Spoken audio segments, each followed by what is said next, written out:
Hi. I'm robo-Suzie, and today I'll talk to you about is there a link between diabetes and hypertension. Also, don't forget to check out the link below, to find out how this guy reversed his diabetes. Turns out, the diabetes industry is selling us fake research. But back to our topic. You are maintaining a healthy lifestyle of diet and exercise. You are checking your blood sugar levels and they are within target range. Your A1C is less than 7%. You are scheduled to see your healthcare provider for your routine visit. You're feeling good. Everything looks good, it's just that your blood pressure has risen over the last few months. Your healthcare provider reports, we are going to have to start you on blood pressure medications. You're bewildered. How can this be? Everything seemed to be going well. Why have you just been diagnosed with hypertension? Is there a link between diabetes and hypertension? The short answer to this question for people living with type 2 diabetes is yes. The link is explained by what clinicians call metabolic syndrome. I know that this word may mean very little to you. But this information is very important for anyone living with type 2 diabetes. I am going to explain what this means in as simple terms as possible. It is my intention that the knowledge is presented in an easy to understand format. That way you are better able to take action. It is only by taking action that you can live powerfully with diabetes. So let's dive right back into what is metabolic syndrome and how it links diabetes and hypertension. What is metabolic syndrome? Metabolic syndrome is a group of characteristics. It is not really medical illness. The important thing is that these characteristics put you at an increased risk for developing certain diseases. These diseases include type 2 diabetes, hypertension and heart disease. Metabolic syndrome is also called metabolic X syndrome, syndrome X, and also insulin resistance syndrome. Most clinical experts define metabolic syndrome as having 3 or more of any of the following: obesity in the abdomen, greater than 32 inches in women and 38 inches in men.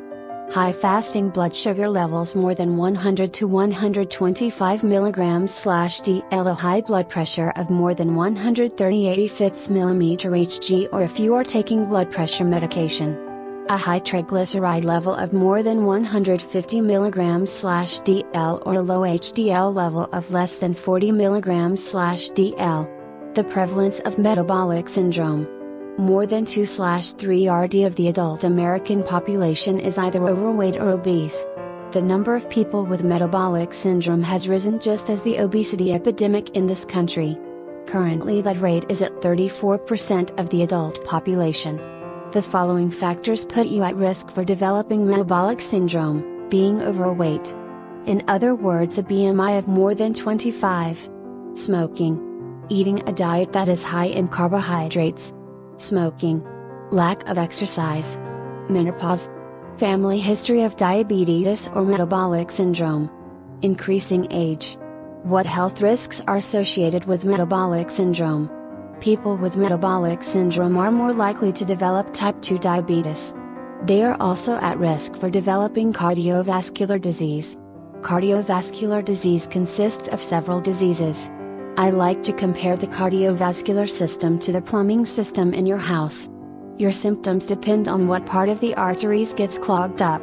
Cholesterol gets deposited in the arteries as fatty plaques. When the arteries in the heart get clogged up with plaque, this is called coronary artery disease. If the plaque collects in the blood vessels in the brain, it is called cerebrovascular disease and can cause a stroke. How is metabolic syndrome diagnosed?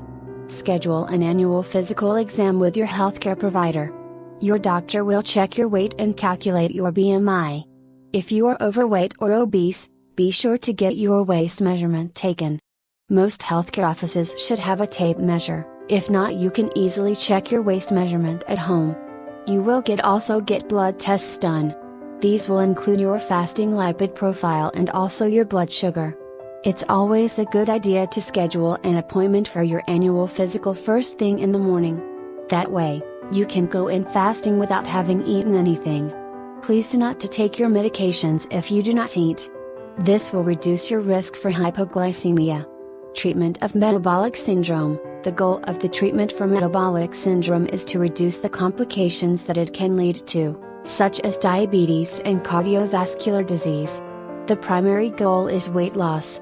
Become more physically active. And eat a healthy diet. This is what a wellness way of life is all about. This will help to reduce your cholesterol and also keep your blood sugars in target range. If you smoke, make a commitment to quit smoking. High blood pressure is when your blood pressure is more than 140/90 mmHg. It is diagnosed after your healthcare provider has obtained more than 3 readings of an elevated blood pressure. When diet and exercise fail to bring the blood pressure down to normal range, your healthcare provider will opt to start you on medications. So there you have it. The link between diabetes and hypertension is metabolic syndrome. And it is because of this link that a lot of people with type 2 diabetes inevitably end up on blood pressure medications also. The goal is to control or reduce your risk for metabolic syndrome and reduce your risk of complications of diabetes. That's it. Thank you. Please subscribe, comment and like this video if it was helpful. See you soon.